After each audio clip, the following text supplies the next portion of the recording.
Hace poco le pregunté a una amiga que había sido madre al mismo tiempo que yo si el embarazo le había restituido recuerdos olvidados de su madre, fallecida cuando ella era muy pequeña. Me respondió que más que recordarla o incluso sentirla, la había buscado mucho. Recordé que mi bisabuela Dolores murió llamando a su madre. Estaba rodeada de toda la familia, sin embargo, con sus casi 100 años, seguía necesitando a su madre para morir. Tras el parto y tras la proximidad de la muerte, yo también necesité a mi madre.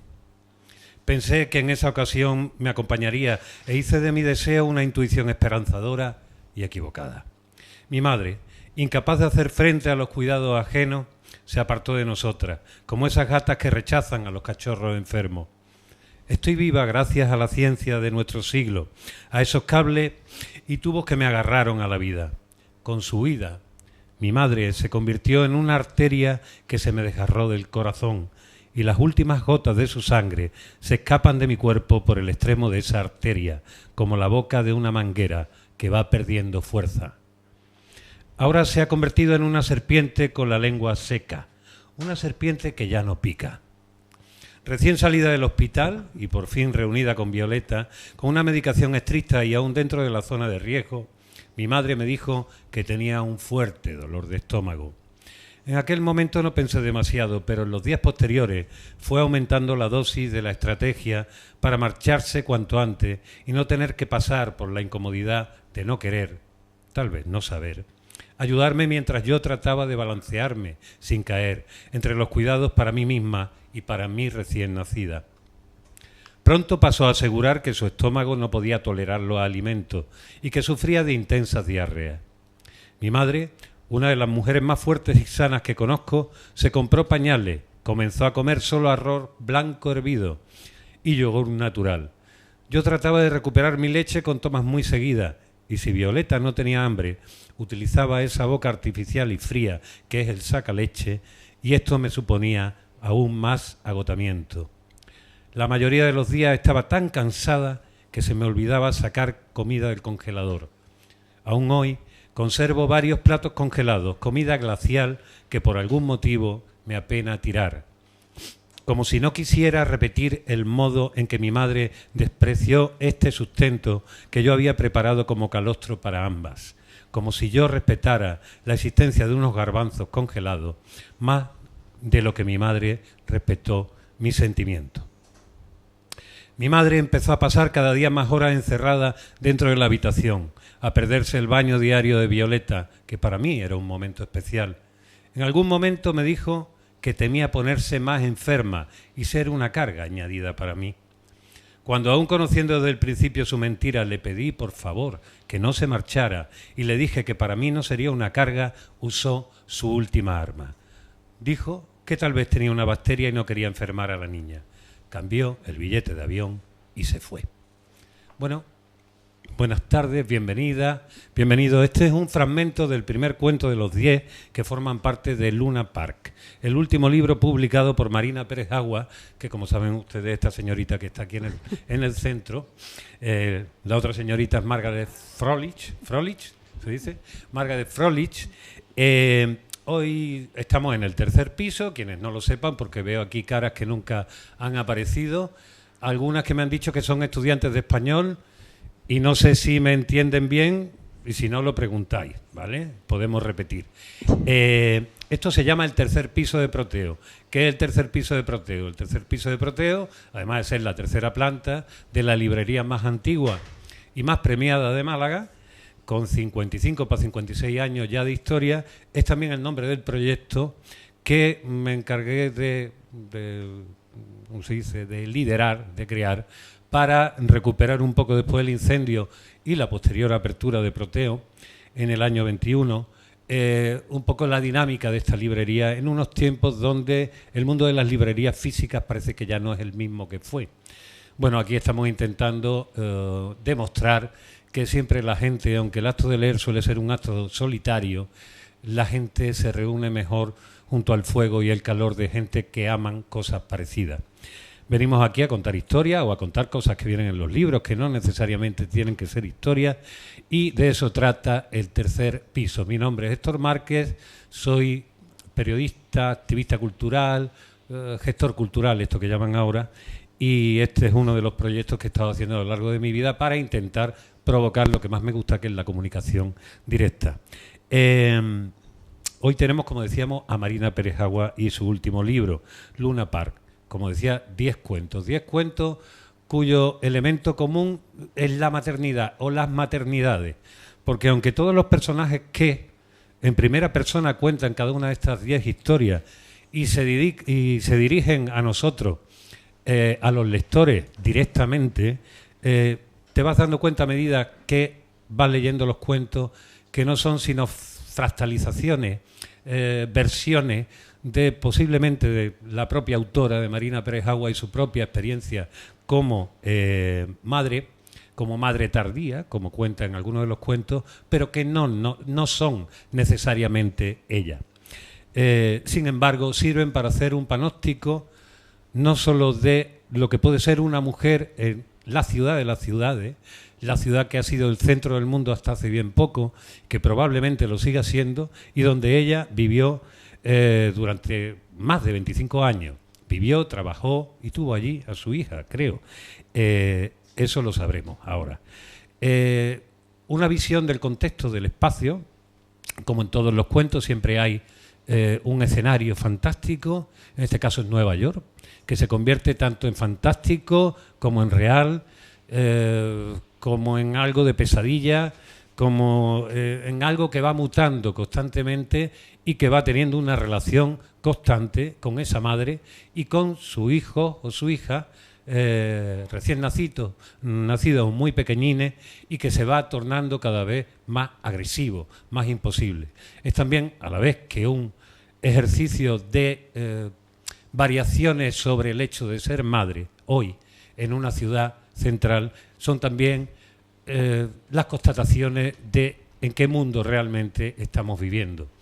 Si Nueva York fue en un tiempo el epítome de la gran ciudad cultural, hoy en día el ejemplo también de la transformación de un mundo cada vez más violento y más absurdo. Yo tengo que confesar aquí una cosa que no solemos hacer los periodistas. Los periodistas, por lo menos en mi caso, nos metemos en este oficio para aprender, no para demostrar lo que sabemos. Pero a veces se nos va un poco la cosa para que nos tomen en serio y hacemos creer que sabemos más de lo que sabemos. Yo es la primera vez que, aparte de sus columnas en el diario El País y en otros lugares, leo un libro de Marina Pérez Agua. Sabía de su existencia, pero no había leído nada.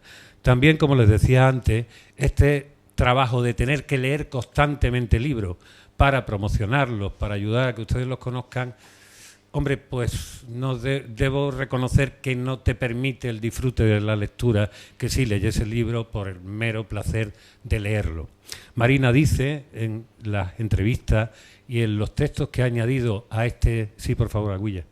Que ha añadido a la promoción de este libro, que ella, en definitiva, en última instancia, escribe solamente por el placer de escribir, el placer que le procura escribir, y que se divierte mucho haciéndolo, independientemente de que lo que cuente a veces es durísimo, y además no tiene ningún pelo en la lengua.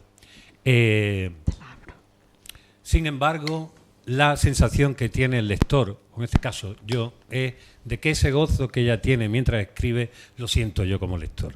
Y entonces recuerdo una alegría infinita mientras iba leyendo el libro y iba diciendo como quien ve a su equipo de fútbol hacer buenas jugadas. Bien.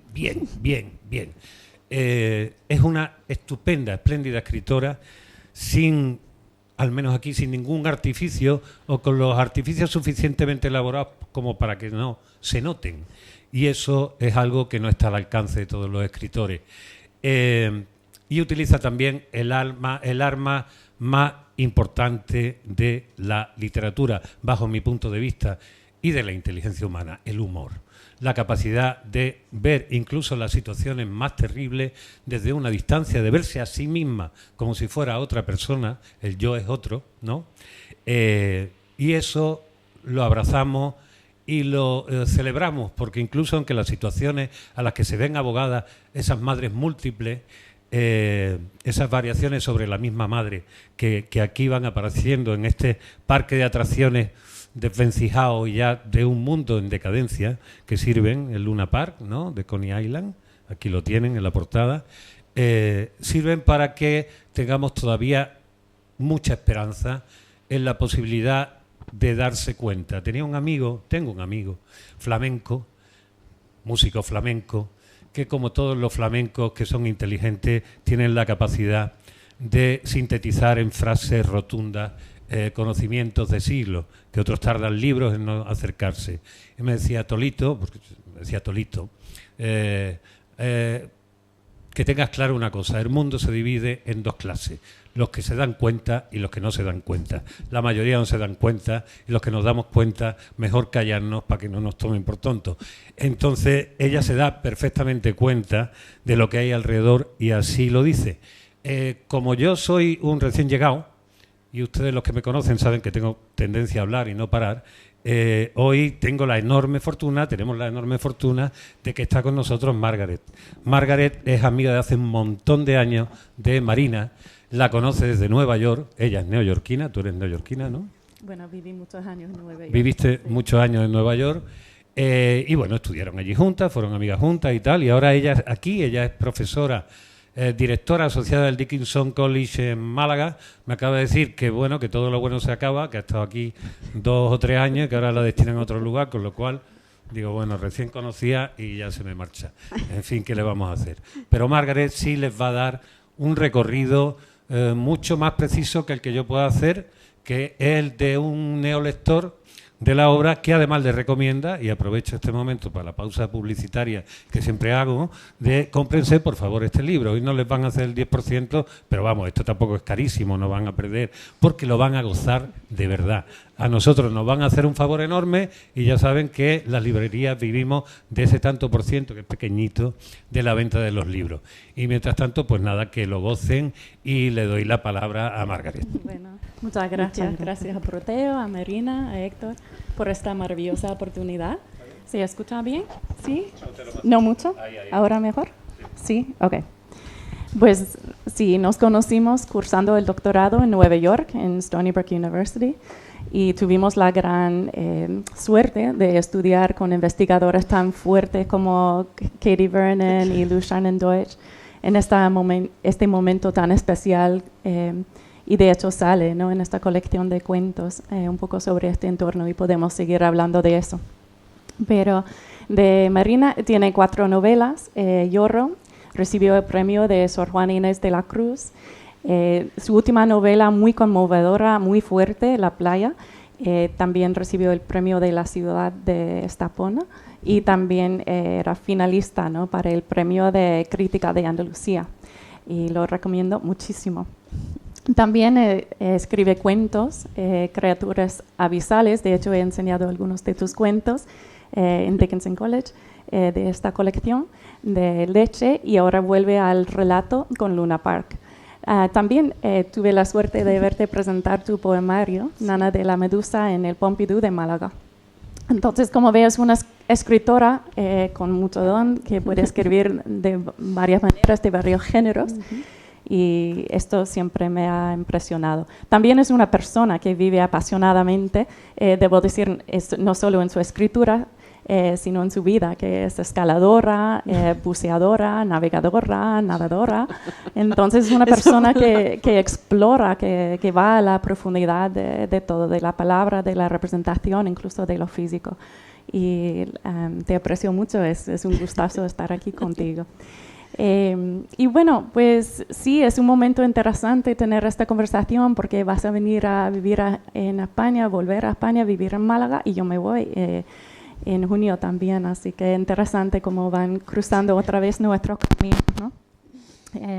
Pero bueno, iba a empezar con algunas observaciones, y podemos ir conversando y luego pueden ir formando preguntas para Marina, pero quería empezar diciendo que este libro de 125 páginas y 10 cuentos contiene un mundo de verdad impresionante en tan pocas páginas.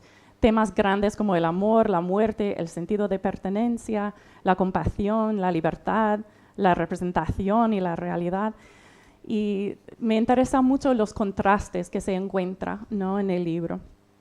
Por ejemplo, y cómo se va rastreando estos contrastes, ¿no? El ruido agobiante, el silencio sagrado, el descarte de los objetos, cuidar el alma de los objetos, atesorar la vida, acabar con ella, crear lazos familiares, romperlas, encontrar una casa, perderla, la palabra sometida, la palabra liberada, el respeto a la diversidad y la diversidad convertida en lema vacío.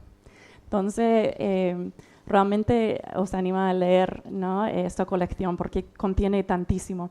Pero una cosa que quería empezar con esta observación, porque creo que es lo que más aprecio de esta colección, hay vínculos que estableces entre lo individual, lo vivido al nivel individual y lo que ocurre al nivel social, histórico.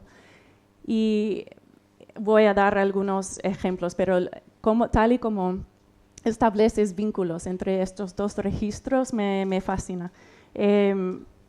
Y sin revelar demasiado, pero para daros una idea, vivir con un hombre controlador, lo individual, ser alumna, ser profesora, adoptar a un perro, perder la casa, el abandono de una madre cuyo bebé está en el hospital, la autodefensa contra un ataque. Y luego al nivel social, lo más bien histórico, digamos, la guerra de Ucrania, la política del hijo único de China, el oleoducto de Dakota del Norte, el suicidio, la exhibición de bebés prematuros en parques de atracción.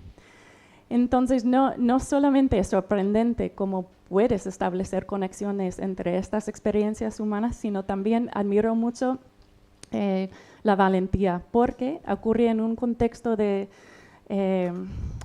lo políticamente correcto, que a lo mejor dice que no se debe, que hay ciertas experiencias que pertenecen solamente a las personas que han vivido, ¿no?, estas experiencias. Pero este libro rechaza todo esto y establece de todas maneras vínculos, puentes, una constelación entre lo individual y lo social. Y para daros una idea, nomás unos trozos que voy a leer que ejemplifican esto. Esto en el primer cuento de Violeta no tiene por qué. Los acontecimientos en Standing Rock nunca fueron para mí simplemente una noticia curiosa o un hecho que me permitía la expresión de solidaridad con los nativos, sino que se revelaron como algo más profundo. En esta lucha por la tierra natal y ancestral encontré la representación de la pérdida de mi propia tierra y de mi madre. Y como un ejemplo más de esto, ahí está. Y esto del cuento La mujer del puente.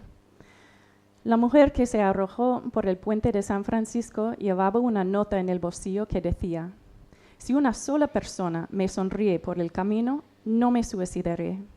Yo estoy tan apegada a la vida, tan arraigada desde lo más profundo, que no dependo de sonrisas de desconocidos que me salven, que me agarren en el último instante y detengan mi caída así el mar hecho cemento.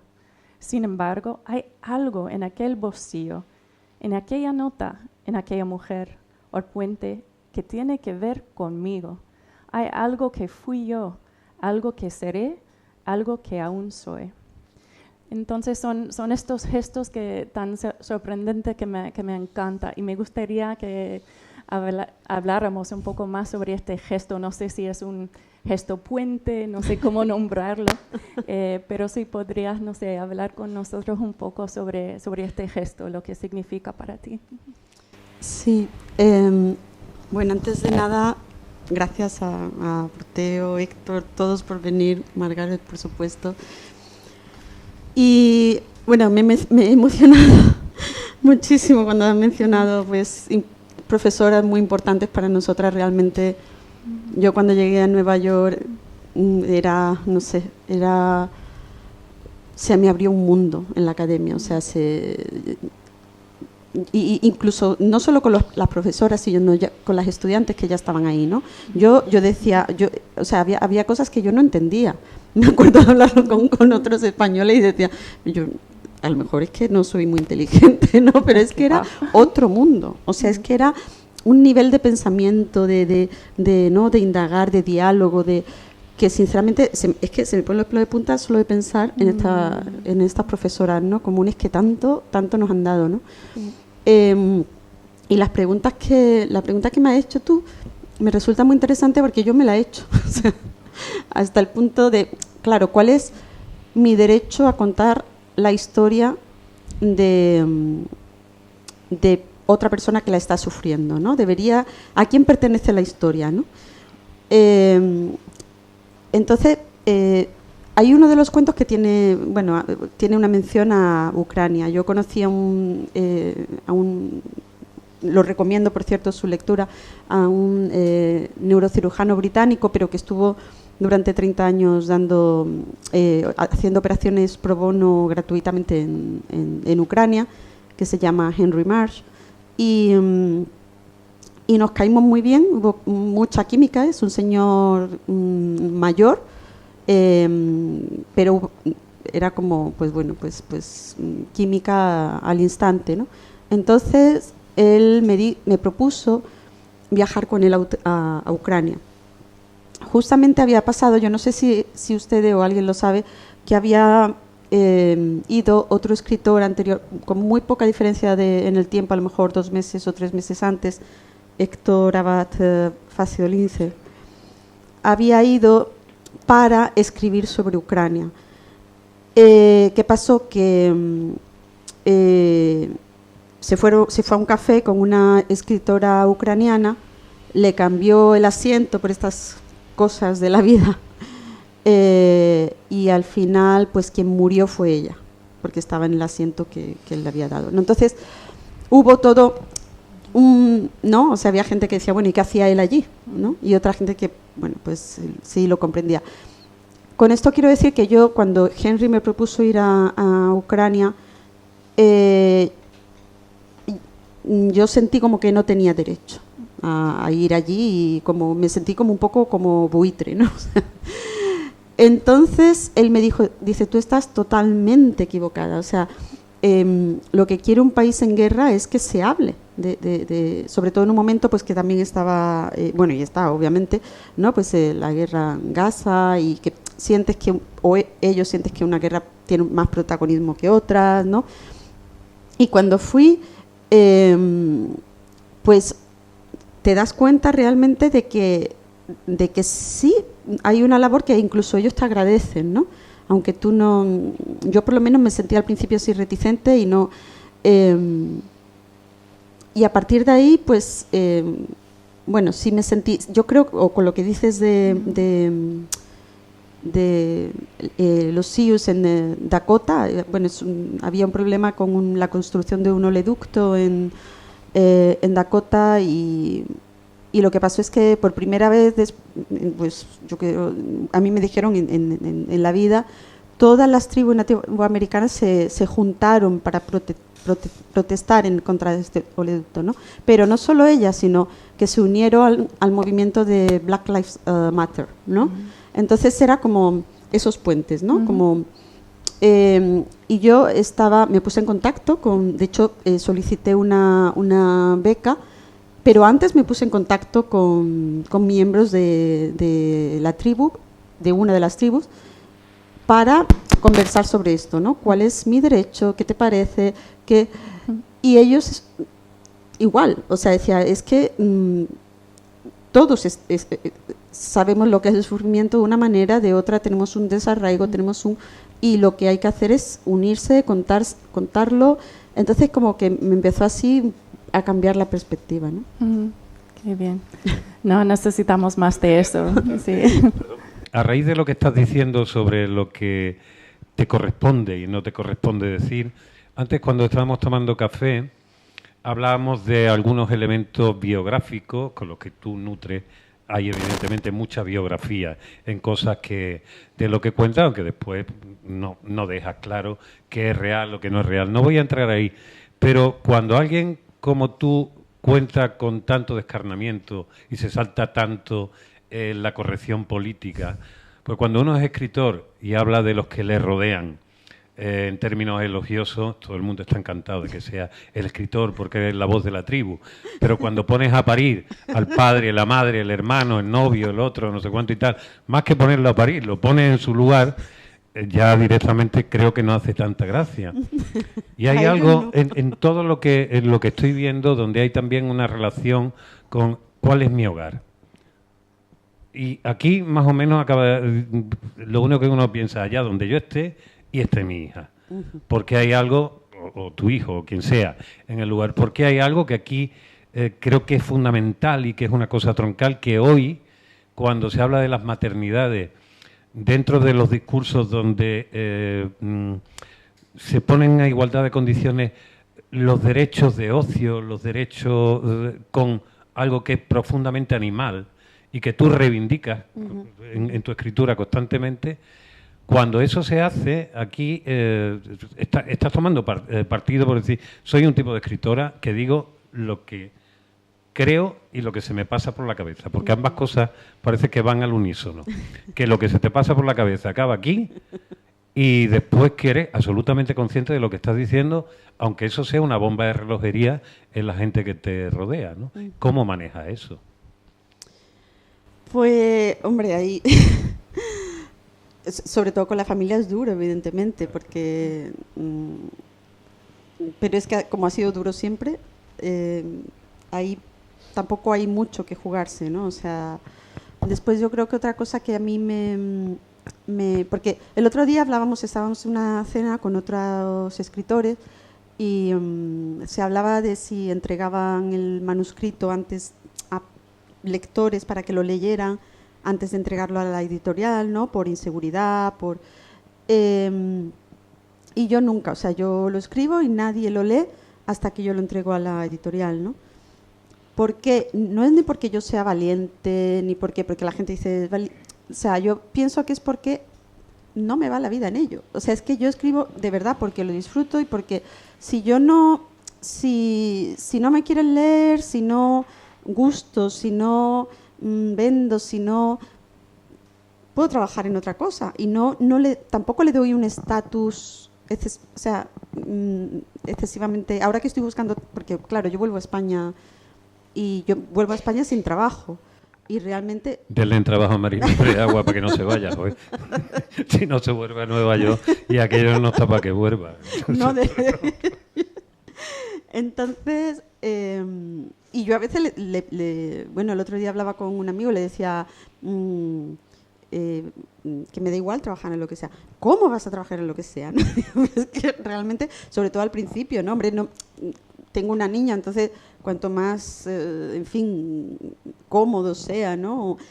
Pero quiero decir, no mitifico la figura del escritor, ¿no? Entonces yo creo que eso te da mucha libertad. Perdona, pues si no, sigo yo preguntando, Margaret. Pues yo creo que no, una parte que aprecio muchísimo de esta colección también es el humor y la libertad va con eso, no se puede con el humor y estar restringiéndose todo el tiempo. Pero yo no soy de la risa fácil, o sea, claro, en conversación con alguien chistoso, sí. Pero leyendo un libro no me río a carcajadas ni nada, ni viendo películas. Pero con David Sedaris siempre me río muchísimo. Pero con este libro sí me encontré riéndome un montón y eso se divierte muchísimo. Y quería pensarlo un poco, porque no solo es que es una risa, sino qué función tiene este humor, ¿no? Entonces, mis apuntes, ¿no? Que burlarse de las normas, la risa o el humor para no tomar el pecho las diferencias en cómo percibimos al mundo. El humor para llevar mejor lo absurdo, ¿no? De la vida, el humor para criticar lo insípido, el humor para llegar a lo honesto, ¿no? Entonces, este humor realmente abre espacios, ¿no? Es una fuerza muy potente en lo que escribe. Y pensaba que a lo mejor podríamos leer un pedacito, si te apetece. Bueno, es un diálogo. Si le puede prestar tu copia, ¿está bien? Vale. Esto es del cuento 10 palabras y para un poco de contexto, en la página 57. 57. Y un logopeda visita la casa de la madre del cuento y es para intentar entender cómo va el desarrollo lingüístico, ¿no?, de la hija. Sí, Ok, entonces, bueno, sí, ¿quieres decir un poco más? Sí, bueno, lo que pasaba es que era, pues, bueno, sí, mi hija, ¿no? Hay mucho de ficción, pero bueno, en realidad no, aquí no hay ficción. Pero mi hija, pues, habla varios, no habla nada, pero maneja varios idiomas o entiende varios idiomas y entonces tiene un retraso en el habla, ¿no? En Estados Unidos, claro, antes se decía que es normal, ¿no? Y en la experiencia, yo por otros amigos que tengo sé que es normal, pero en Estados Unidos ahora pues los logopedas dicen que no, que eso es un falso mito, que tienen que hablar igual y que a los 2 años tienen que decir 10 palabras, ni 9 ni 11, 10. ¿No? O sea, entonces, pues claro, yo me preocupé, hay casos de autismo en la familia, digo, bueno, pues vamos a buscar ayuda y vino un logopeda a casa, ¿no? Sí. Bueno. y hacía unas preguntas un poco, todo muy serio, ¿no? Muy bien, pues leímos hasta aquí. Vale, vale. ¿Tú eres okay. el logopeda sí, o yo soy? Sí, yo vale. empiezo. Okay. ¿Y responde a su nombre cuando la llama? Bueno, a veces. Eso significa que no. Y volvió a escribir algo en su tablet. Bueno, yo no lo veo así. Por ejemplo, si le digo galleta, mira siempre. Intenté añadir una pizca de optimismo. Y en realidad tiene sentido, ¿no cree? Mira solo cuando le interesa. ¿No es eso síntoma de que reacciona de manera adecuada? Ya. Pero su hija no se llama Galleta, ¿o sí? No, pero también he leído que Einstein no dijo una palabra hasta los 3 años, o 7, no recuerdo. Mi hija, en cambio, dice 2 palabras con 18 meses. Ya. Pero su hija no es Einstein. No suelo decir palabrotas, pero las pienso. Usted no será autista, pero es un grandísimo gilipollas y todavía no lo sabe. Es este tipo de voz interior, ¿no?, que se pasa tan bien escuchando, ¿no? Esta voz tan honesta, ¿no? Pero bueno, es un buen ejemplo. Entonces, quería hablar un poco contigo sobre el humor por muchas razones, sino porque es una herramienta que abre espacio, como digo, que es una fuerza tan importante. Cómo lo cultivas, el humor, y incluso si te apetece pensarlo desde la perspectiva del género, que la escritora Isabel Frank, catalana, habla de cómo la socialización de las mujeres no permite tanto el acceso al humor, tal vez, pero aquí tal vez por eso todavía más lo aprecio, ¿no?, en tu colección de cuentos. Sí, además es una cosa que no... yo siempre he escrito de temas duros y casi nunca, en Don Quijote de Manhattan sí, pero era como tan metaliterario que yo creo que tienes que haber leído el Quijote muy muy bien para apreciar ese humor, ¿no? Y aquí es que este libro es una despedida de Nueva York. Cuando estábamos en el doctorado siempre estábamos pues combating el humor, ¿no? Durante el carnaval, qué significa el carnaval, qué significa la risa, qué significa, ¿no? No sé, las Saturnales, ¿no? Que eran pues cuando los romanos daban derecho a los esclavos a ser amos y ellos eran mismos esclavos, ¿no? Qué significa que también es un mecanismo de control, porque claro, necesitan un tiempo de liberación para después ser esclavos otra vez, ¿no? Pero sí, era eso, esa idea de liberación también, ¿no? Aunque después haya que volver a asumir. Hay una cosa ahí que me llama mucho la atención hablando de estas de humor y por traer a colación algo que está también presente, la figura del hombre, que o bien no existe, o bien se ha alargado, o bien tiene ganas de que se vaya. Hay un cuento fantástico, normal, sí, ya sé que Presina dice que es normal, pero déjanos un huequito, tío.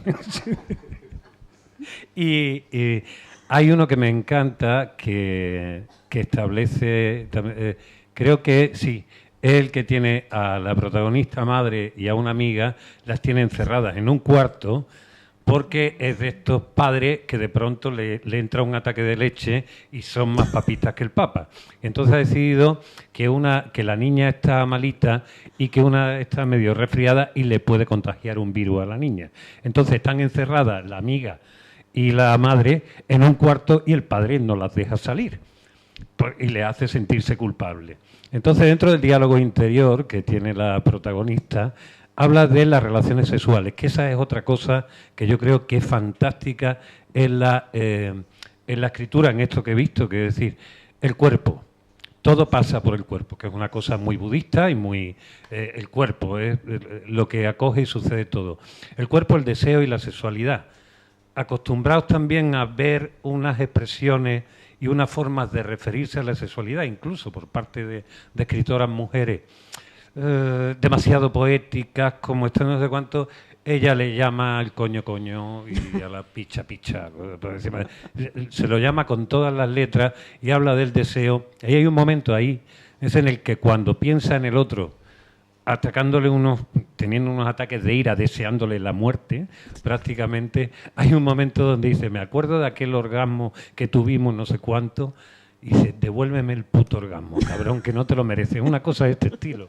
Y es muy divertido. Esto era por incidir en cómo en situaciones que son francamente a veces críticas y violentas, está esa visión que no sé si te ayuda a hacer más digerible el entorno, porque al final lo que estamos contando es lo difícil que es ser madre soltera o con pocos recursos en una ciudad como Nueva York, ¿no? Sí, claro, hoy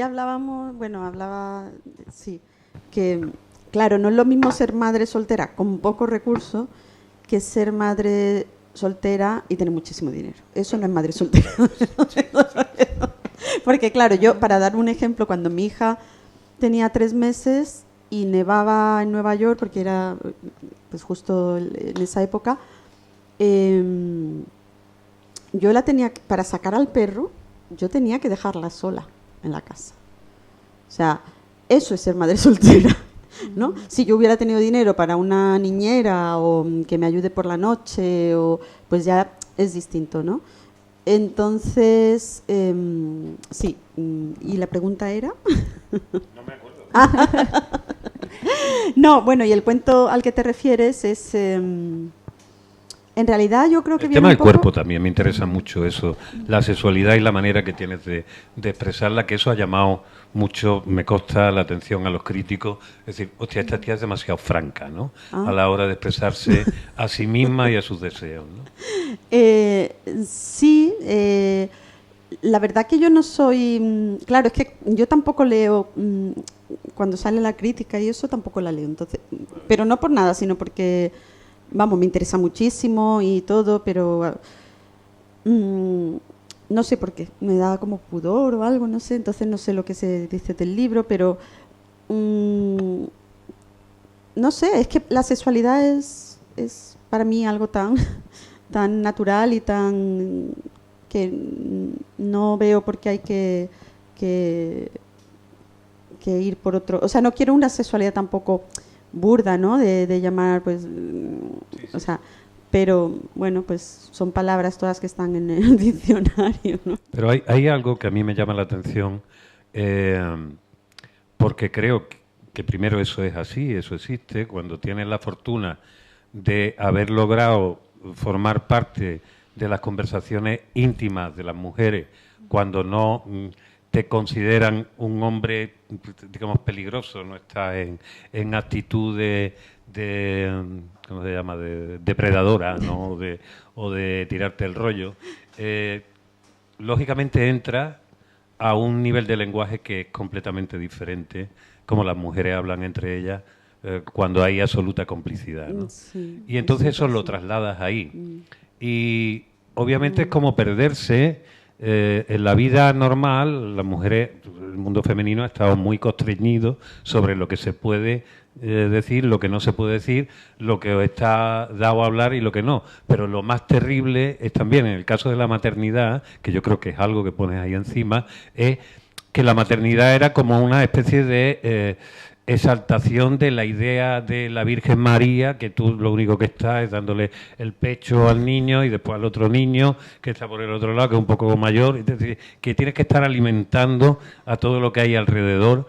Y aquí, tú, una de las cosas que demuestras es: un día quiero que se muera ese que está berreando, otro día quiero que tú te quites de aquí porque no te soporto, otro día, en cambio, estoy más caliente que el palo de un churrero y quiero, cuando teóricamente tenía que estar en estado de maternidad transida.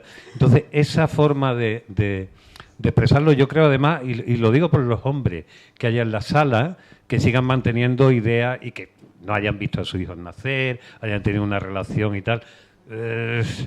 Esta es una manera también de beber en esos deseos, porque las mujeres saben lo que les pasa, lo digan o no lo digan, los tíos no lo tenemos tan claro, ¿no? Y eso a mí me parece que es un regalo, digamos, como lector hombre, que además hay otra cosa que también a mí me llama mucho la atención.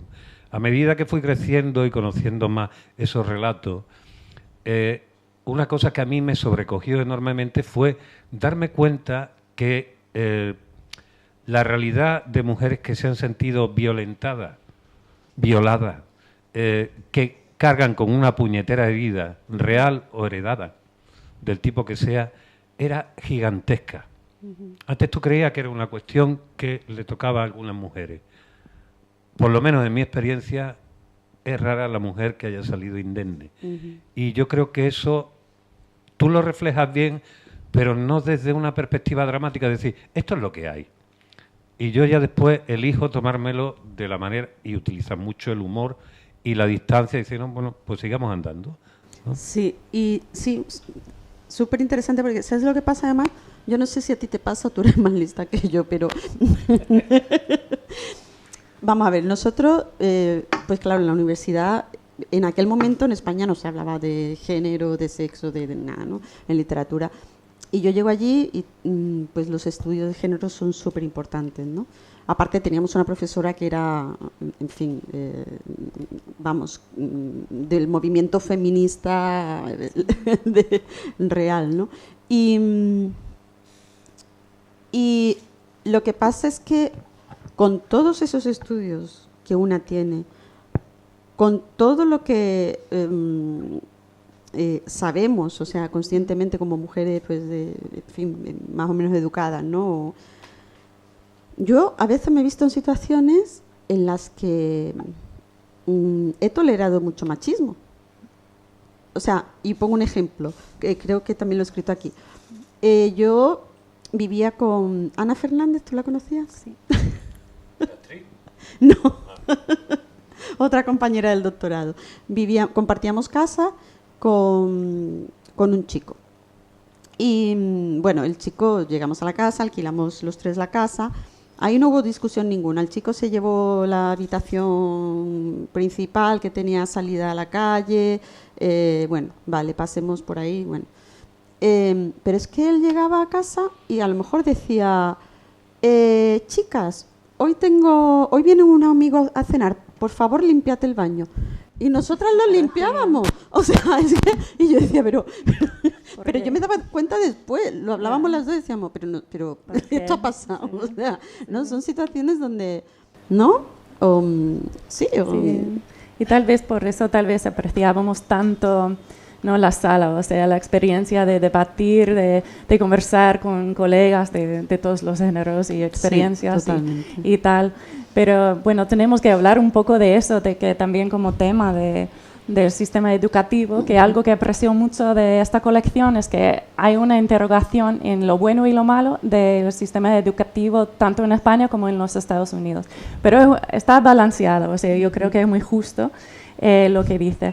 Pero sí vivimos en una etapa muy abierta, de mucho intercambio, incluso el debate por el gusto de debatir y no había nadie ofendido, o sea, sentirse ofendido no entraba, o sea, la idea era ver hasta dónde pudiéramos llegar con las ideas y desafiarnos incluso.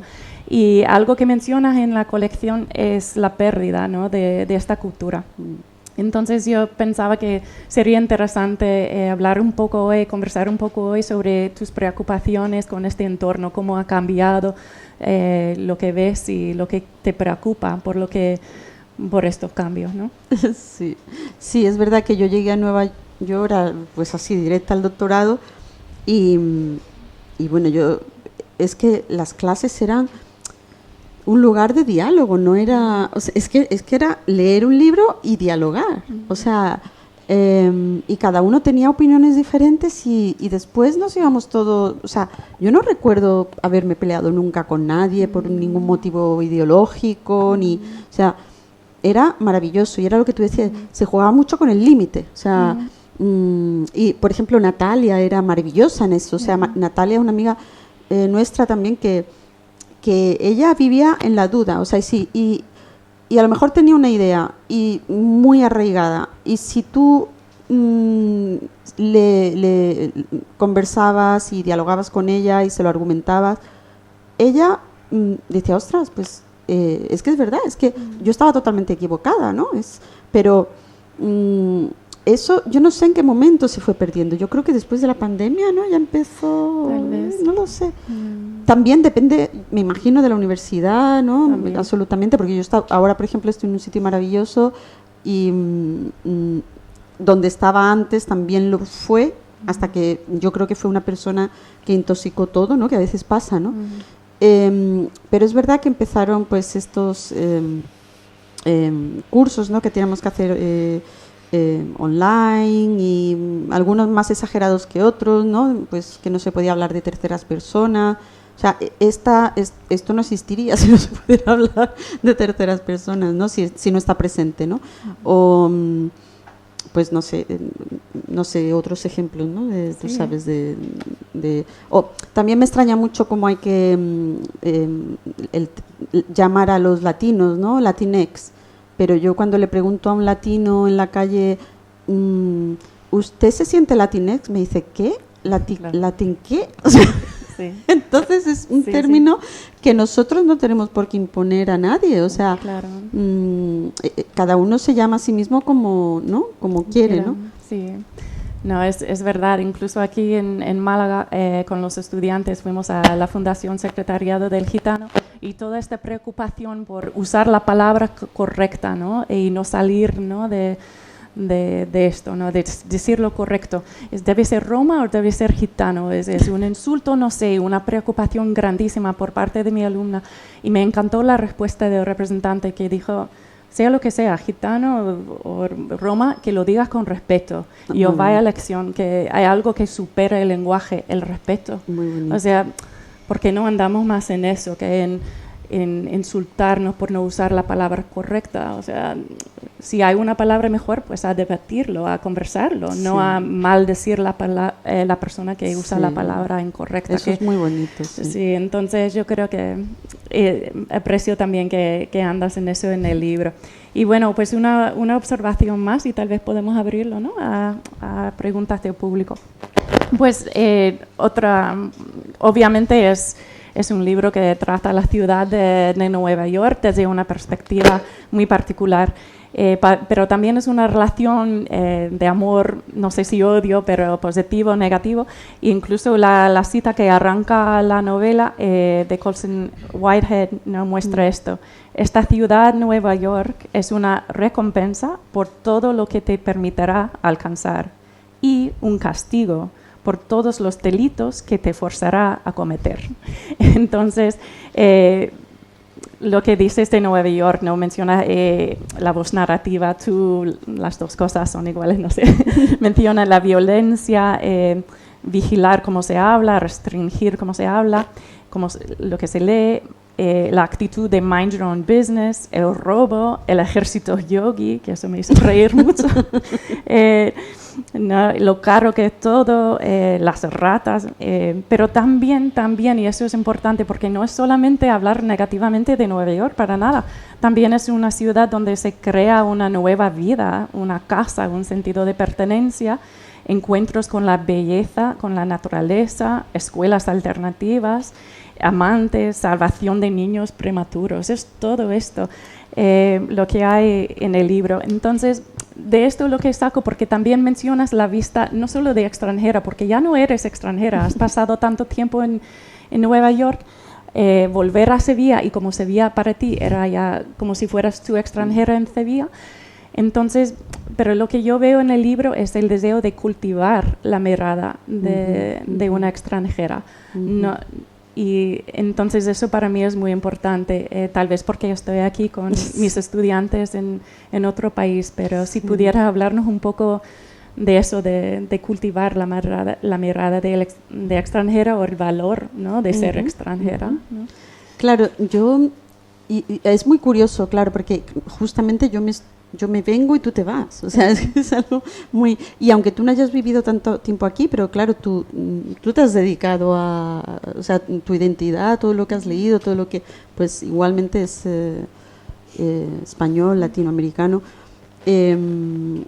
Entonces yo creo que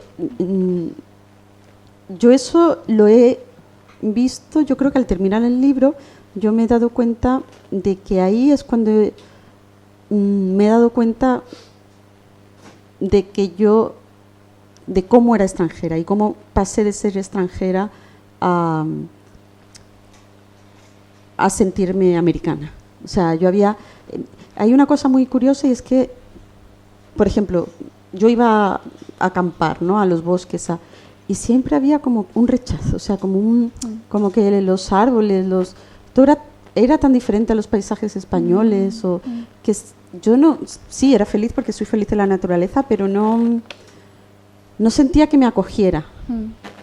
Y eso cambió, o sea, de repente ya los paisajes son como los paisajes de mi infancia, o sea, los siento ya como casa, ¿no? Pero tardó mucho tiempo, por lo menos 15 años, ¿no? Y yo creo que hay muchas reflexiones de eso en el libro, que en el momento no te das cuenta, pero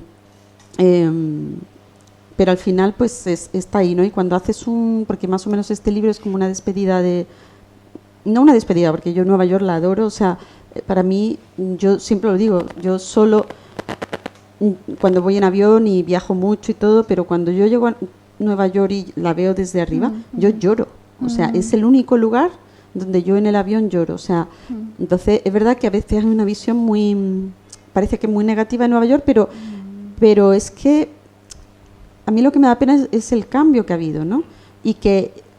Y ahora pues la situación en la que estamos, que ya esto es el delirio, ¿no?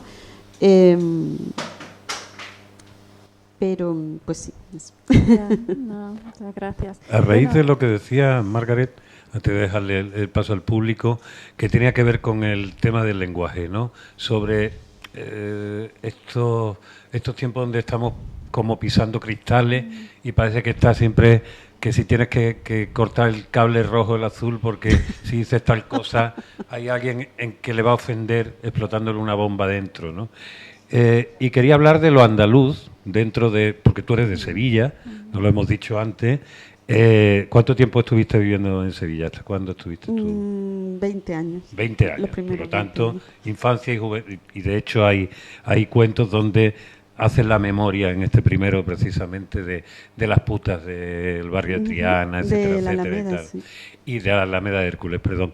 Entonces hay algo que es fundamental en el lenguaje andaluz, en la forma que tenemos de referirnos, que es básicamente el uso de la metáfora, incluso el uso de diríamos hasta el insulto, en cierto, la degradación, la parodia, el sarcasmo, como una manera no de denigrar al otro, sino de incorporarlo como nuestro.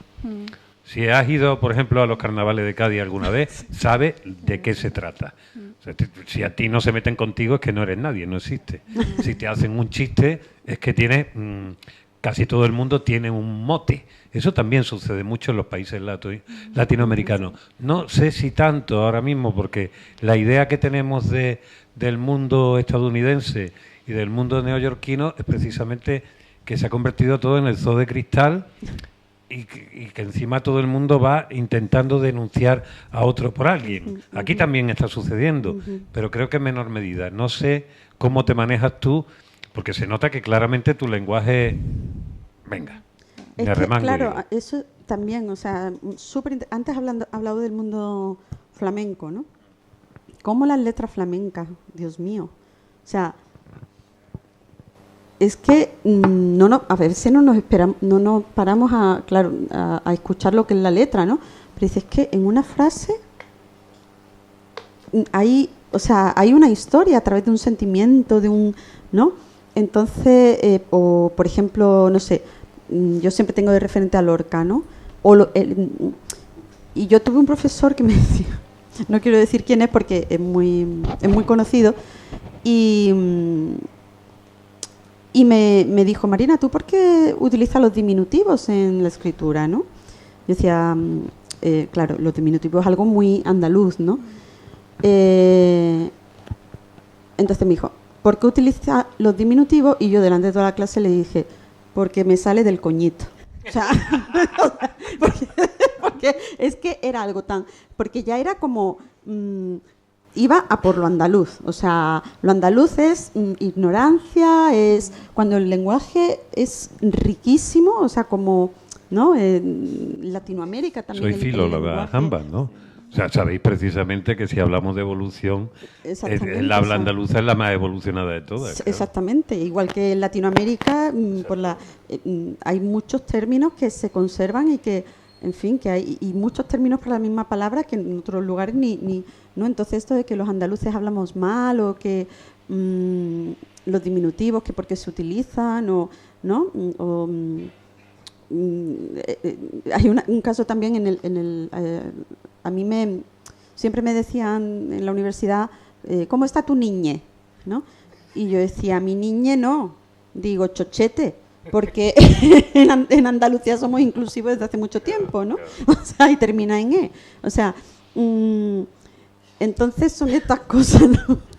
Pero insistían, tu niñe. O sea, digo, pero bueno, ya decidirá lo que es, ¿no? O, quiero decir, tenía 2 años, ¿no? Entonces, pues sí, yo reivindico y yo creo que hay mucho de andaluz en lo que escribo, ¿no? Oye, cuando has hablado antes de Lorca, que Lorca aquí es como el andaluz que ya tiene el pasaporte de hablar de Nueva York. Sí. Y hablaba de aquella Nueva York Sí. Un poco apocalíptica, porque el vino grande hay que entender también de dónde viene Lorca y cuándo y en qué época, ¿no? Con qué se encuentra. Tú te has encontrado allí, porque tú allí eras profesora de literatura española y latinoamericana, ¿no? Dábamos clases de todo, de lengua, de... Literatura, gramática. En aquel momento eran estudios culturales y...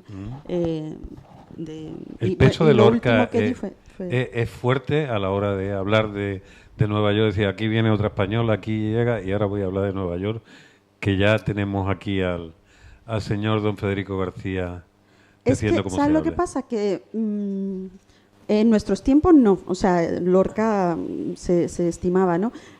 Ahora hay como un rechazo a... Borges dijo, y ya ves, yo no... me da hasta vergüenza, ¿no? O decir, perdón, estoy tocando ahí. Pero Borges decía que Lorca era andaluz de profesión, ¿no? De una manera que a mí me parecía un poco denigrante, ¿no? Y eso se está como generalizando, ¿no? Y para mí Lorca, vamos a ver, Lorca tiene yerma. Yerma hay que leerla muy bien para entender lo que está diciendo Lorca.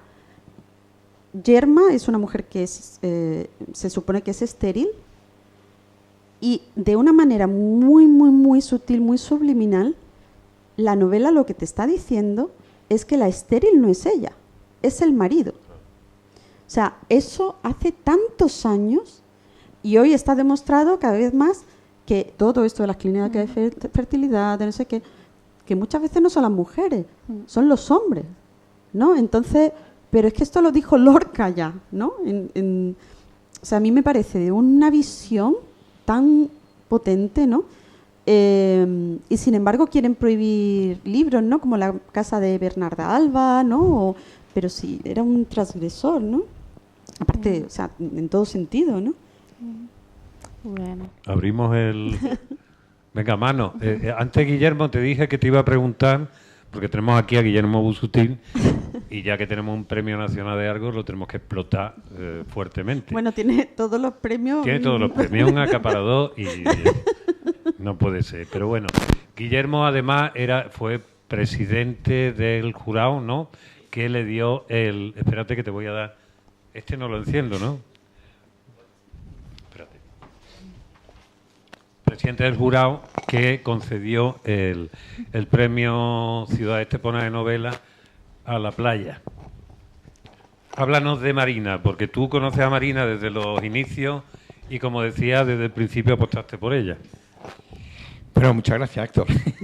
Marina, pues sí, yo descubrí a Marina porque su editor, Enrique Murillo, me mandó un libro de cuentos, Leche, para Mercurio, cuando yo dirigía Mercurio. Me dijo, tengo una escritora sorprendente que tienes que leer, y me enamoré de cómo escribía Marina, y ahí descubrí a una escritora que he ido siguiendo. De hecho, he presentado libros suyos como Lloro o el libro de La Playa, premio Ciudad Estepona, el año pasado, incluso el Quijote en Manhattan, ¿no? Creo que también te lo presenté, y descubrí una escritora que tiene una serie de cualidades muy interesantes y muy peculiares en ese momento de la narrativa española y todavía. Primero,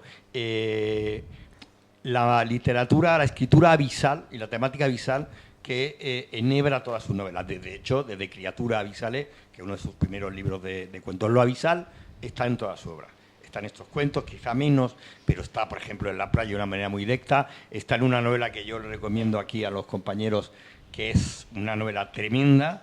Yo creo que una de las mejores novelas de la literatura española, que es Lloro, con Y, una experiencia de las víctimas de Hiroshima. Está presente en otra novela que también pasó injustamente desapercibida, porque me parece un ejercicio literario de primera magnitud, que es 6 maneras de morir en Texas, donde, y con eso te voy a preguntar alguna cosa, y además de esa manera abisal, te lo dice con una poética y con una ternura, que cuando tú ves a Marina, dices, con esa ternura, con esa cara, ¿cómo puede escribir tan descarnadamente lo que escribe con esa facilidad que tiene, ¿no? Y eso me sirve para unir un poco la pregunta, que es para lo que uno está aquí como periodista. ¿Por qué siempre lo abisal, que yo creo que el culmen de lo abisal está en La Playa? Es una novela muy valiente, pues una novela que sale sobre el tema de la maternidad, el tema posparto, el tema de la maternidad desde 2 puntos de vista, la hija con la madre, la hija que ahora es madre, e incluso el planteamiento que hay en la novela de que es algo muy actual, del derecho de la mujer a no ser madre, que es algo como anatómico, un anatema que todavía fluctúa en la sociedad no española, sino contemporánea. Entonces, ¿por qué te atrae siempre lo abisal, vinculado a otro elemento que se repite en toda tu obra, que es la pérdida? Siempre está la pérdida, subyace.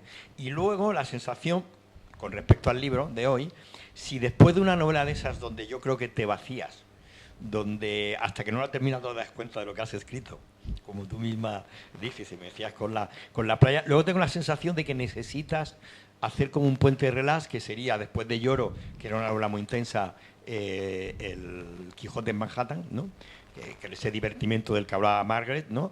Que está presente en estos cuentos, y estos cuentos con ese divertimento también como relax después de La Playa. Son 2 preguntas. ¿Por qué te atrae lo abisal y la pérdida? Y si existe esa correlación entre esa profundidad, y luego me descargo un poco y escribo algo que sea como igualmente profundo, pero más desde el sentido del humor, un poco para descargarme la atención. Sí, es una pregunta, claro, muy complicada lo de por qué lo abisal, ¿no? Porque, pero yo creo que a mí me gusta mucho, mucho, mucho ir al fondo de las cosas y, por ejemplo, pero con todo, o sea, ver la luz, porque abisal, las criaturas abisales son las que viven en las zonas afóticas, ¿no? En el mar, que no hay luz, pero desprenden, ¿no? Y me gusta muchísimo hacer, pero a cualquier persona en la calle, en el metro, no sé, preguntas a veces incluso indiscretas, ¿no? Antes de que Trump ganara las elecciones, yo hablaba mucho cuando a lo mejor estaba en un momento muy divertido donde me fui a hacer una mamografía de estas de rutina, y y había hombres que también habían ido a hacerse algo, pues no sé lo que se hacen, pero, pero el caso es que se rompieron los ordenadores y estábamos todos desnudos con unas batitas, ¿no? Las batitas estas que te ponen que por detrás se ve el culito, en una sala de espera, hombres y mujeres, ¿no? Y yo digo, madre mía, ¿qué vamos a hacer? O sea, aquí hay que sacar conversación porque... Y se me ocurrió, ¿no? Había muchos latinos, ¿no? Y se me ocurrió sacar el tema de a quiénes van a votar, ¿no? A quién va a votar. Y que se supone, pues, bueno, que a ti qué te importa, ¿no? O sea, el voto es secreto y... Bueno, pues todos los latinos, vamos, todo el mundo en la sala decía a Trump. Trump. Entonces yo decía, yo lo hablaba con amigas y no, Trump no va a salir, esto no puede ser, no... Yo digo, pero es que, bueno, yo no sé, pero Nueva York es bastante liberal y el voto latino parece que lo tiene, ¿no? Por lo menos. Y entonces, o por ejemplo, hablar, no sé, con una señora que está en la calle recogiendo botellas. Le pregunto, ¿cuánto te pagan por las botellas? No, latas, ¿no? Por las latas. Me dice 5 céntimos. Digo, hace 20 años yo hice la misma pregunta y la respuesta fue la misma. Dice, sí, no ha cambiado el precio. Digo, ¿usted de dónde es? Me dice, yo soy de Ecuador. Y yo le dije, ¿a usted le merece la pena estar envejeciendo? Porque una señora, o sea, me daba una ternura, estaba nevando, estaba recogiendo latas, anciana, tendría 70 y pico, tenía su teléfono para que no se estropeara pues en una bolsa de plástico, en fin, detalles así, ¿no? Y yo le decía, ¿a usted le merece la pena, o sea, en estas condiciones, ¿no? Seguir aquí tan malo puede ser estar en Ecuador cuando tienes familia, ¿no? Y una se da cuenta de que a veces, bueno, tomas una decisión en tu vida y pasan los años y ahí te quedas, o sea, pues porque a lo mejor no te atreves a dejar el país, o porque esperas que vaya mejor, o porque está ilegal y ya si sales pues no puede, va a ser más difícil, le costó mucho llegar, en fin. Pero me gusta mucho indagar en la gente que no tiene voz normalmente, ¿no? Pero eso perdóname. No es lo que le he preguntado. No, pues vaya chapa que te he metido. Te he preguntado sobre lo abisal sí, que está en todos tus libros, que son las emociones. En el tema de la playa es la maternidad, el tema de Lloro es la supervivencia y esa no asexualidad y esa nueva identidad que tiene que reconstruir. Aquí, en los cuentos de Luna Park, es una especie entre esa identidad mutante, que es la de la ciudad y la persona que se integra o no se integra, la madre soltera. Me refiero a ese abisal, que es el más jodido, porque lo que tú me estás contando o nos estás contando es más sociológico.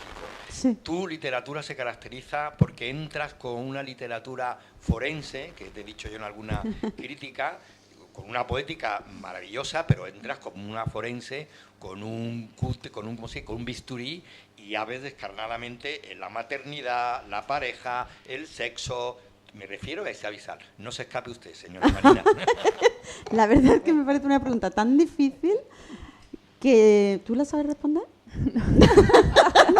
Gracias a Dios, no me toca. Es una escapista, No, de verdad, no. Pero había otra que sí sabía responder. ¿Cuál era la última? Vale, la fácil, ¿no? La fácil. Esa no me sale, la fácil, primera no me sale. Que si después de novelas como Lloro o como La playa, donde evidentemente das un salto estilístico y temático, ¿no? Como El Quijote o en este caso los cuentos, necesitas variar un poco para quitarte esa carga de tensión que han tenido las otras dos novelas. Sí, eso no, yo creo que era la primera persona que me lo dice y creo que me lo dijiste también en el pasado. Y sí, yo creo que sí, porque después de una novela tan intensa, por ejemplo, Lloro es muy, muy intensa, ¿no? Entonces, después justo llegó Don Quijote de Manhattan, que para mí fue una liberación, ¿no? Y yo creo que es necesario, ¿no? O sea, o dejas de escribir para tomarte un respiro, o si escribes, por lo menos en mi caso, pues escribes algo que no tiene por qué ser más liviano, pero por ejemplo, o 6 formas de morir en Texas, eso tiene una cantidad de documentación, porque es un tema tan complicado que te quedas exhausta, o sea, y además es como que tú sabes que eso no se va a apreciar, se va a apreciar el texto, pero la documentación que hay detrás no. Y eso es la mayor parte del trabajo, ¿no? Porque tú no puedes hablar de los trasplantes ilegales sin documentarte, ¿no? O sea, es algo muy grave, ¿no? Entonces, cada vez que hago algo así, sí necesito... Aquí no he tenido que... No hay documentación, ¿no? O sea, no hay un proceso de... Entonces necesito algo más... pues sí, algo más mío, más fresco, más... ¿Alguien más que quiera preguntar? Que tiene Guillermo. ¿Alguien? ¿Una pregunta? ¿Una mano? Venga, Meli. Espera. Aquí tiene una hija y una madre. Todavía no se han peleado. Bueno, no lo suficiente. Ni nos vamos a pelear, vaya. Si se ponga... bueno, Marina, pues yo un placer conocerte. Tenía muchísimas ganas de conocerte. Yo tengo dos cuestiones. Una es, Héctor ha hecho alusión, yo creo que cuando las mujeres nos ponemos a redactar y nos ponemos a escribir, ahora, siglo XXI, sí podemos hacer alusión al cuerpo de una manera en la que antes no se podía, porque quienes hablaban de los cuerpos de las mujeres eran los hombres, quienes hablaban de la maternidad y quienes nos han metido en ese... en fin, ideario de esa maternidad dulce, etcétera, han sido los hombres y, por supuesto, el patriarcado, etcétera, etcétera. No voy a entrar en cuestiones muy... pero yo creo que sí que ahora mismo estamos necesitando hablar con esa... decía Héctor, ¿no? Que como que descubre, ¿no? Cómo hablamos entre las mujeres, ¿no? Y yo pienso, yo he hablado con esa crudeza y con más... con mis amigas desde bien joven, ¿no? Es decir, y aquí en Málaga además con esa, tú decías lo de chochete, pues eso y bastantes cosas más, claro. quiero decir. No, yo digo chochete porque termina en E, si no... Sí, no, ya, bueno, lo de la E, ese es otro temita, pero yo creo que no mejor no entrar. Entonces, me parece muy interesante mucho cómo estamos ahora efectivamente entrando en esa manera de narrar en la que nosotras podemos utilizar ese lenguaje real y verdadero con el que nosotras nos hemos comunicado, yo creo que históricamente. Te ha dicho Héctor y es verdad, mi madre está aquí, mi madre me ha enseñado a mí a hablar de todo desde el principio, quiero decir, ¿no? Y entonces, esto me parece muy interesante en la literatura actual escrita por mujeres. Y luego, aparte de esto, que es un poco, ¿no? Aparte de ti, que creo que efectivamente hay una realidad que tiene que ver con el cuerpo, me parece fundamental, tengo una curiosidad y es si tú has elegido Páginas de espuma. A ver, ¿cómo fue? Para que me acuerde. O sea, sin duda, Páginas de espuma, evidentemente es la referencia para el cuento en España, ¿no? Entonces, es que mi historia es un poco un lío. Yo me considero autora de anagrama. Estuve feliz en Pretextos, muy feliz, o sea, además una edición preciosa, todo. Pero yo publiqué en Pretextos porque gané un premio, ¿no? Y aparte de todo, yo soy como muy fiel. O sea, yo si mi primer editor, que la editorial era él, o sea, era el hombre de orquesta, no, pues hubiera seguido editando, yo seguiría con él, ¿no? Entonces, mi idea es volver a anagrama, ¿no? Y con Páginas de espuma yo pensé, y además es que lo hacen muchos autores pues publican novela en una editorial y cuento en Páginas de espuma porque date cuenta que es que está especializada en el cuento. O sea, aparte, pues eso, apostó por el cuento en un momento en el que el cuento se consideraba un género menor, ¿no? Y bueno, y toda la promoción que hacen, el esfuerzo, la dedicación, ¿no? Entonces sí, sí. Es que estaba confundiendo entre Pretextos y anagrama, pero sí, esto sí fue decisión. Yo hay una cosa que te quiero preguntar y aprovechando que estáis las dos aquí,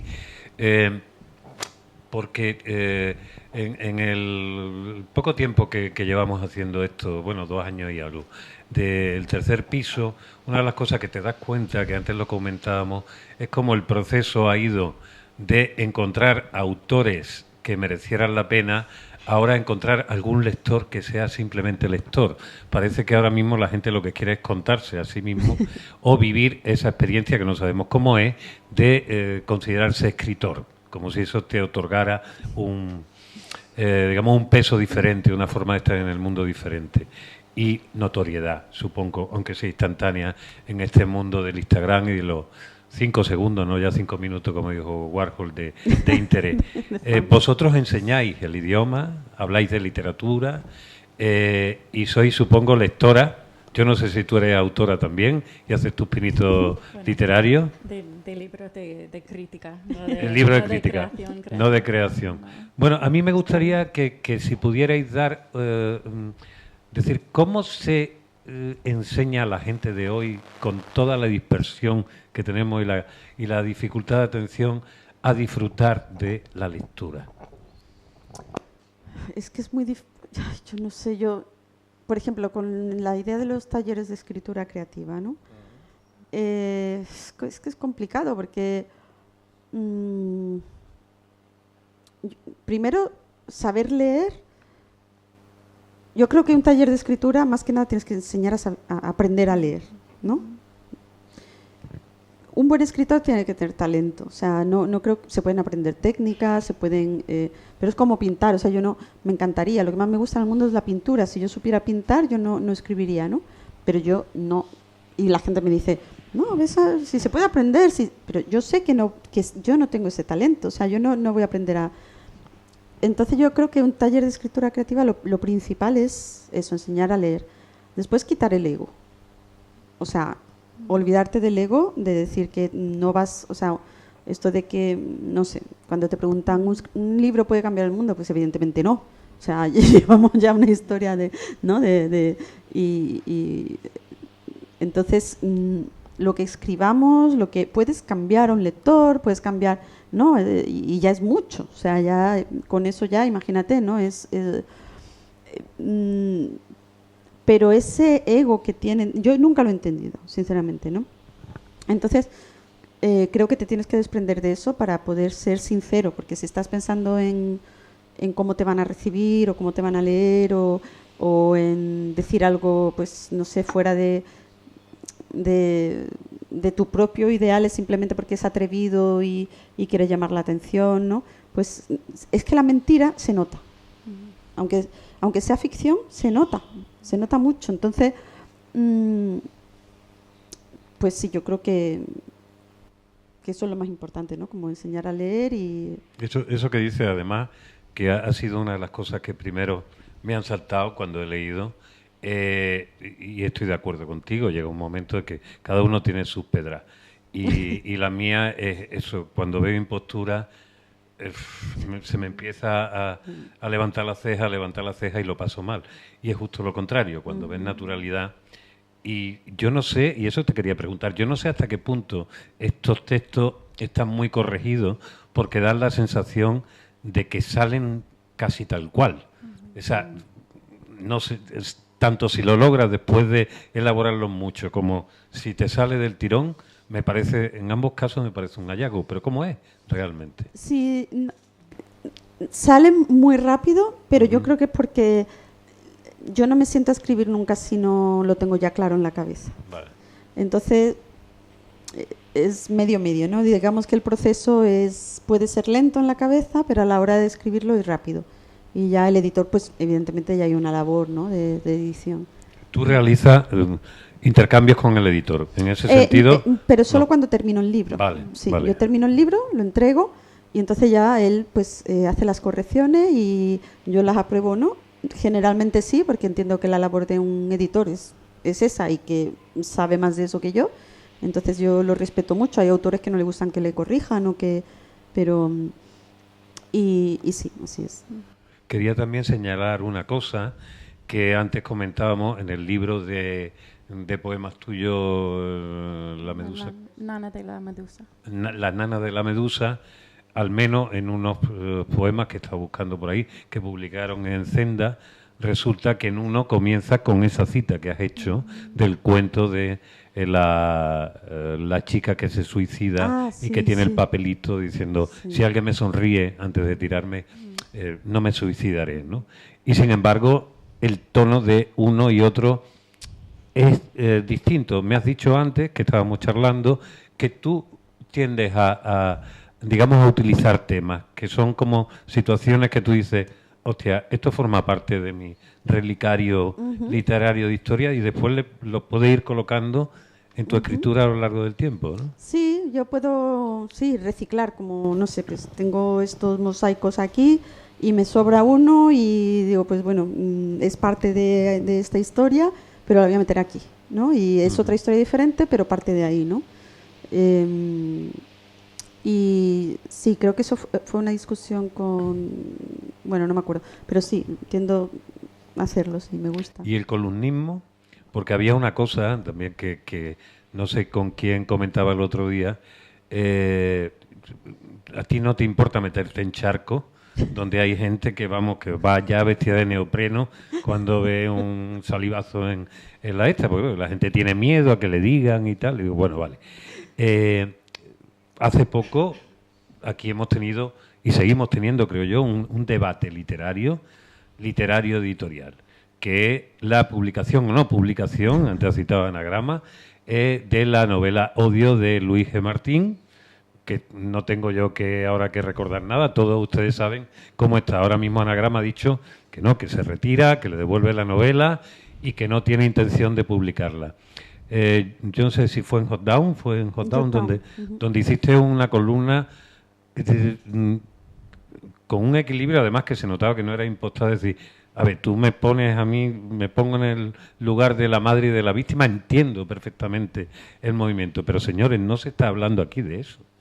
Aquí se está hablando que como antes de leerse algo se emita un juicio sumarísimo, nos estamos cargando la libertad de expresión y el derecho a ser juzgado por hechos, no por suposiciones o el teórico daño moral que le ibas a hacer a una persona, que en cualquier caso sería un solo lector. Me gustaría que un poco compartiera esa idea, porque no sé si alguien te ha dicho, Marina, joder, ¿cómo te atreves, no? A ver, ha habido de todo. Hay muchísima gente que me ha apoyado, la mayoría, ¿no? Y la mayoría de escritores, curiosamente, ¿no? Porque, claro, dice, hoy es este libro, sí, los escritores ahora se han sentido como los judíos en el gueto de Varsovia, claro. A mí me han llegado a decir que yo he cobrado o sea, yo iba a cobrar por las ventas del libro Bretón, Luis Gué y yo. O sea, que no conozco vale. ni al autor en persona, no lo conozco en persona, y a Bretón desde luego que tampoco. Entonces, fíjate hasta dónde llega la gente que me han acusado de escribir ese artículo, porque claro, yo tengo beneficios de los libros que se vendieran, ¿no? O sea, es algo delirante, ¿no? No estoy, como en estos días estoy pues con la promoción y viajando y eso, no tengo tiempo de meterme en internet, pero cuando los amigos me mandan WhatsApp, entonces ayer me envió un amigo, Miguel Lozano, me dice, mira, están hablando de ti, creo que era el autor, pero no me ha dado tiempo a saber lo que él ha dicho sobre esto, ¿no?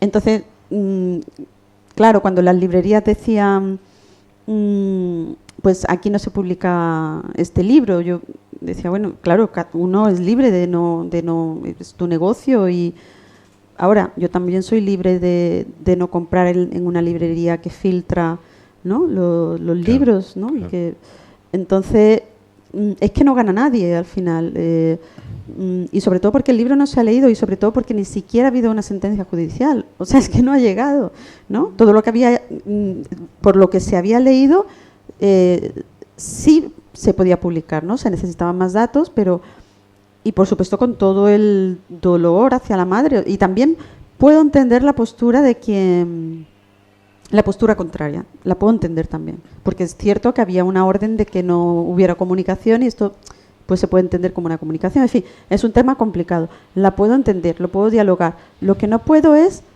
con la violencia, con las amenazas, con los juicios de, en fin, sin sentido, como que yo cobro por, si es que no lo conozco ni siquiera, o sea, o sea, entonces yo puedo dialogar y a lo mejor en algún momento alguien me da los argumentos y digo, ostras, pues puede ser que mejor que no se publique, no lo sé, ¿no? O sea, entonces me parece, lo triste me parece eso, la violencia, ¿no? Están condenando un libro porque habla de una violencia con violencia, ¿no? Entonces, y el marketing lo ha hecho la gente que no quiere que se publique, claro. Bueno, ahora que se decida publicarlo, ya sabe que va a vender uno solamente o que sea para quemarlo luego. Sí. Espera, Vicente. Guillermo. ¿Cómo? Y también pasó con J.R. Rowling. Sí. Se posicionó con el tema de sexo género. Ha sido terrible lo que le Sí. han hecho. Perdón. No, digo que lo que le hicieron a J.R. Rowling fue brutal. Simplemente, o sea, y fue a raíz de un tuit.